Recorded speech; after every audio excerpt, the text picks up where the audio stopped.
Hello, my name is Bodin. I'm the co-founder of Traffic Records, almost doing music, I would say 20 years ago. I started doing music with beatboxing actually. I was a competitive beatboxer in my past. I was doing like competitions. I was second in the German beatbox championships.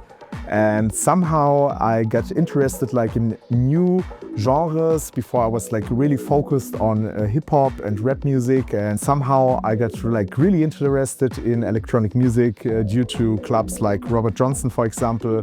This was like one of my first experience I get used to in electronic music, and somehow I decided, to quit my thing with beatboxing. I earned there some money, and this money I used to buy gear, turntables, CDJs, and that's how I would say I started to get into electronic music. DJing came first, because I don't know, I was like really interested like to mix two tracks together and that it fit like perfectly.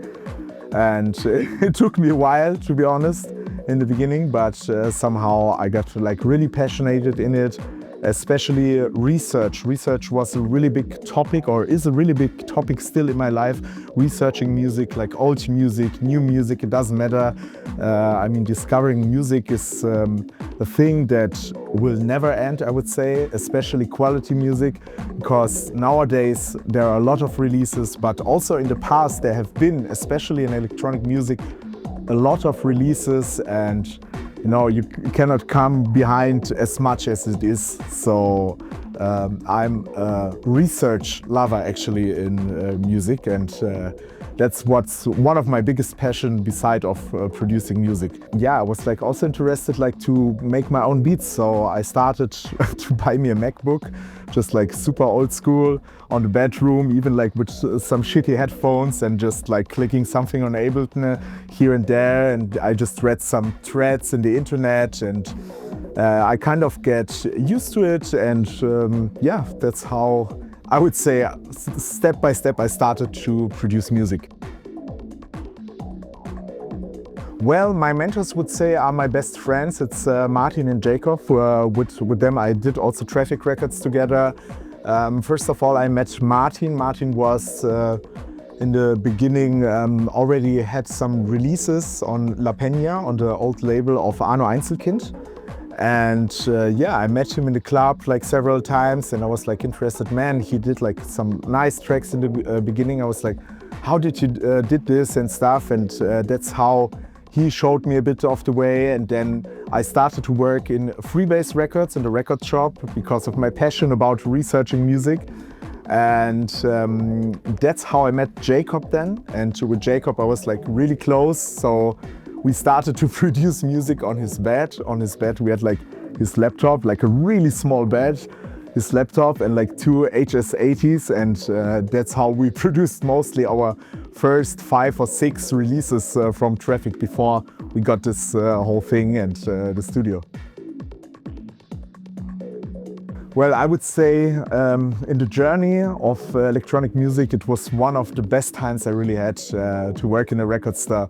You were just the whole day focused on music. I was like already pre-selecting for some bigger DJs some stuff, and they came then into the record store, and then they were listening, and when they bought a record, you already were like pre-searching for them. I was like really proud of myself, I don't know, from Ricardo Villalobos until Sven Feld, Raresh. I was, like pre-selecting for them, and then, like they came in the shop, and then they saw like a bunch of records, and then they were just like going through it and buying the records. And it was a really, really nice time there. Also, DJ Meach, who was the owner back then of Freebase Records in the old record store, and it was a really, really good time. It was actually a really big community with Freebase in the beginning, also in the end.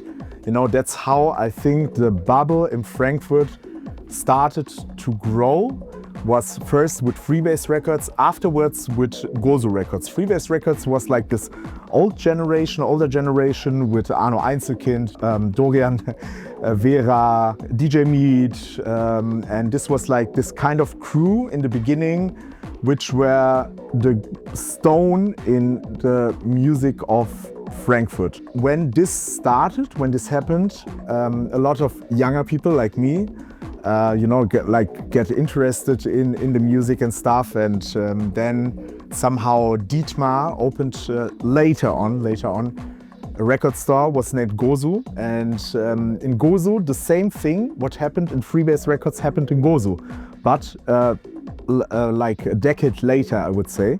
And that's how the younger people did exactly, I would say, the same like, it was done in Freebase Records. So we all get into the bubble again, but with younger people. And yeah, that somehow all my friendship started from music or from electronic music, I would say. And it's like pretty interesting to see the similarity between this time 10 years ago and nowadays. With the Gozo thing and the Freebase thing, because it's exactly the same how the friendship between each other started and how also the music in Frankfurt started to evolve. Gozo sadly is not still going anymore. We don't have right now a record store. We have Mine Records, for example, but you know, Gozo was in the center of Frankfurt and everybody was going there, like also during the week, just to hang out, just to drink a coffee or something, or just to drink a beer. And when immediately like a big bunch of records came, I was like the first and the last to leave the shop there. That's a really good question. I would say at some point we like really felt it to do something like a community, you know, because we were hanging out together a lot. We were doing music together a lot. Martin, Jacob's brother, Julian Chenot, Patrick Klein and me. And yeah, at some point, I don't know, it was like a kind of a feeling, and we just said, I think in the same time, okay, let's start doing a label, and that's how Traffic Records was born. I don't remember actually how the name came. It was like a group decision that we felt like Traffic Records would feel, because I don't know, electronic music is about dancing and moving, and it's kind of what it's all about, to make the people dance and to feel comfortable in the crowd. And maybe this was one of the reasons we used the name, and it sounded cool. And it still sounds cool, I would say. My first release was together with Jacob. We did the Action EP on the Traffic Records. And yeah, this was like one of our legendary sessions on the bedroom of Jacob, like a really small bed, like I said, with this HS80s and some like really shitty samples and VSTs, and we were just like clicking and you know, like involving how to arrange music. We got like really better in how we express our kind of music. So at some point we said, okay, our music is so professional finally that we are possible now to release it. Before, you know, it was just mostly like loops which were unfinished. We had like some good ideas, but there was like a problem with the arrangement all the time. And Jacob was a master in it. He was the master, or is the master, in arranging music, and he kind of helped me also, helped all of us in Traffic Records how to fix our arrangements. And it was like try and error, learning by doing, did some researches how to arrange even better. And yeah, this is how the first release came then. It was like really, really good. We just got sold out, I think, after 2 weeks or something, and we just repressed it twice, actually. We were really lucky that Martin already had good contact with DBH, with Robert Rehwerk at that time, so that we had like a really good deal. And we're also still at DBH and doing there our records. Actually it went like really fast. He believed in us because yeah, he is here to release, and thought it's a really, really good release, and happily it worked out really well for us. Yeah, I mean, it's like a distribution which give us like the platform to do it, and that's why we were like really happy for it, like to have even this possibility to have someone to want our releases. And as I said, since the first release we nearly sold out every Traffic Records we ever did. Wow, yeah, this is a big question and I can answer this.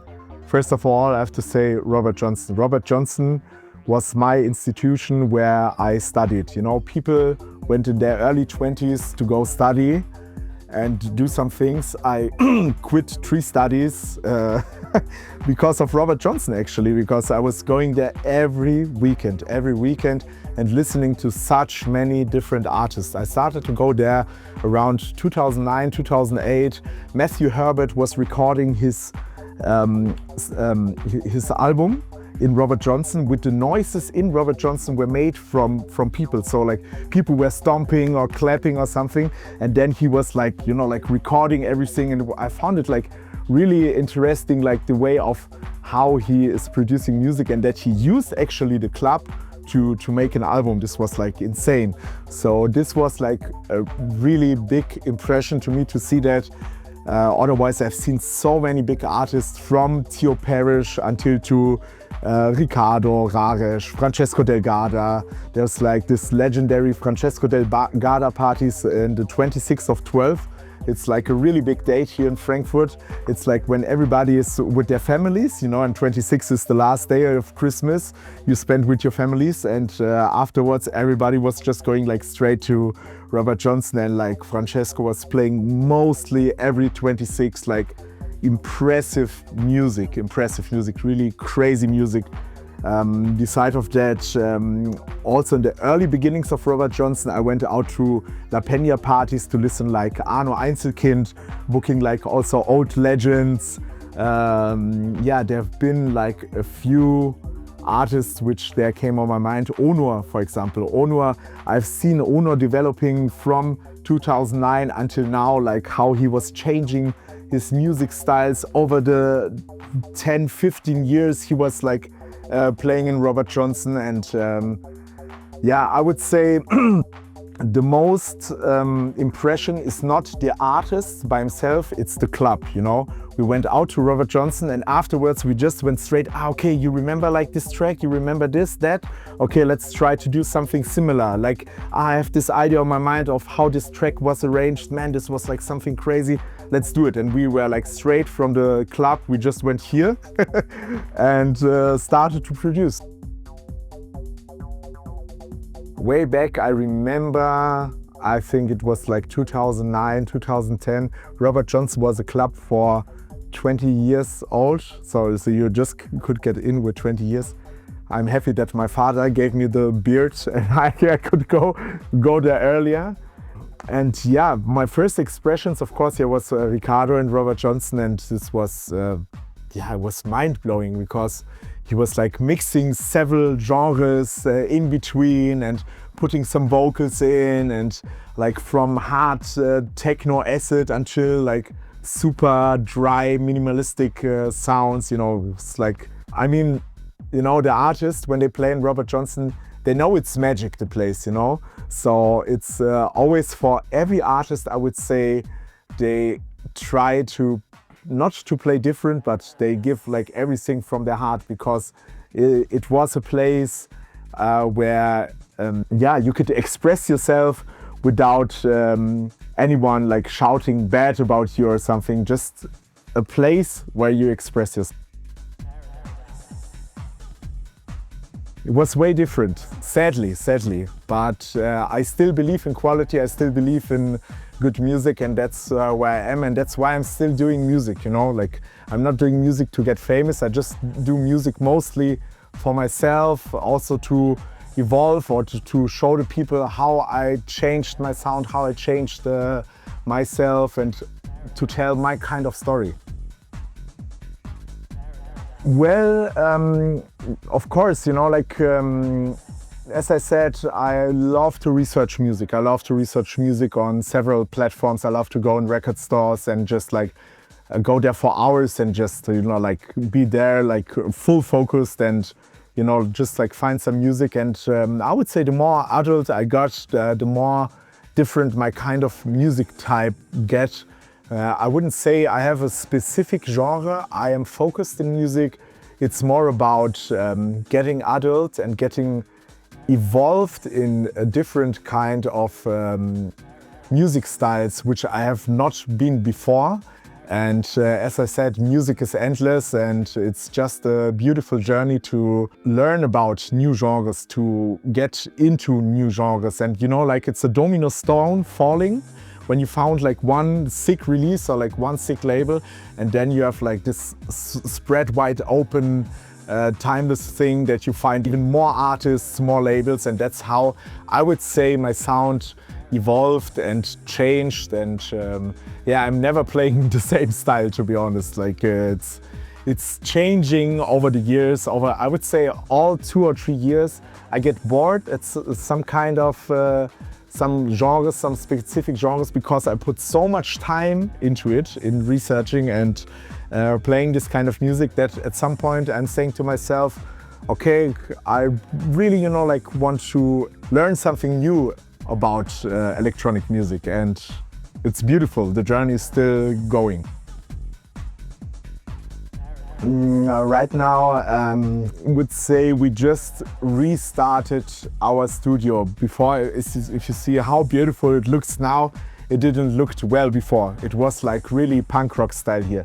It was like super dirty and everywhere like bottles and stuff, And at some point, we said, okay, fuck it, we're gonna change everything and make it properly, because we also get like more adult, and that's why we said, okay, we want a clean setup. We just throw everything out and make it like super fresh compared to our age as well. And now the project is first of all to get the studio ready, and then I would say I'm on fire. I did like a lot of researches the last 2 years. Mostly at the moment I do like edits for playing. I love to do edits because I find like some obscure music which is not danceable.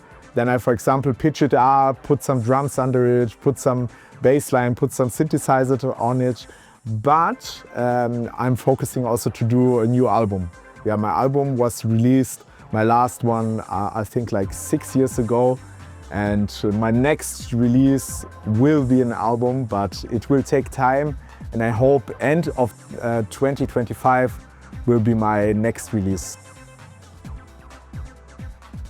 The thing was, to be honest, during Corona, I caged myself here in the studio, and I was like not going out from the studio like for weeks. Really, I just slept here on the couch and just like woke up, had an idea, and just like pressed play and did like I think like 200 to 300 tracks like in 1.5 years or something. And after this, I lost like kind of the creativity, So that's why I stopped back then, like to do music, because I didn't felt it anymore, like to press the buttons. Everything sounded similar, because if you're so much in the studio and you're putting so much time in it, I felt like, like everything sounds so similar. I need just a break, and I took like a really long break, and I used this break to research music. The line between, what means underground in the end? Like underground can be good music, can be shit music. Commercial music, I would say it's a product. It's a product, like I said before, it's a product about PR, social media, and an artist getting hyped with a lot of people from the side, which makes the artist grow beside of the music. This is, I would say, commercial music. Underground music is like you've just fucking press the buttons and make music, man. This is the way of making underground music. Can we say bad words in the interview? Yeah. Oh, yeah. Okay. They're welcome. The future of the scene, I think the future of the scene is similar to what is it now, there will always be a new generation which will do the same thing as we did. Like I said, there was Freebase Records and there was like this old generation with all those big heads at that time in Frankfurt, and then Gozu came and then the same happened again. So I think it's a process of like reverse all the time, you know, like it's happening all the time again. So I think the future will be the same, you know, like young people will find out good music and they will, you know, evolve themselves or find a music interest and start to getting a talent or are talented and put a lot of time in it. And then they will also start to do good music, you know. And that's the thing what I think will never die until the Earth will be over.